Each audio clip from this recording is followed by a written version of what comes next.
ચલો મિત્રો, આપણે અગાઉ અભ્યાસ કરી ચૂક્યા છીએ કે આપણે ચુંબક લેતા હતા અને ચુંબકની નજીક આ જે ચુંબકીય સોયને લાવતા હતા તો સોયનું પરાવર્તન થતું હતું. પરંતુ હવે આજે આપણે આ અભ્યાસ એ કરવાનો છે કે જે વિદ્યુત પ્રવાહ ધારિત કોઇલ છે અથવા તો વિદ્યુત પ્રવાહ ધારિત વાયર લઈ લો. તો જો કોઇલની અંદર વિદ્યુત પ્રવાહ પસાર કરીએ છીએ તો એ ચુંબક તરીકે કઈ રીતે વર્તે છે? જો ચુંબક તરીકે વર્તે તો એની અંદર પણ ચુંબકીય સોયનું કોણાવર્તન થવું જોઈએ, રિફ્લેક્શન થવું જોઈએ. તો આ થાય છે કે નહીં? તો આપણે ચલો મિત્રો અભ્યાસ કરીએ. હું આજે કોઇલને સપ્લાય આપું છું.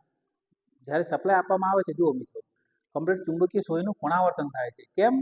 કે આ ચુંબકીય સોયનું કોણાવર્તન થવાનું કારણ એ જ કે વિદ્યુત પ્રવાહ ધારિત કોઇલ જ્યારે એક ચુંબક તરીકે વર્તે છે અને ચુંબક તરીકે જો કોઇલ વર્તતી હોય તો ચુંબકીય સોયનું કોણાવર્તન થવું જોઈએ. એટલા માટે આ ચુંબકીય સોયનું કોણાવર્તન આપણે જોયું. એટલે આપણને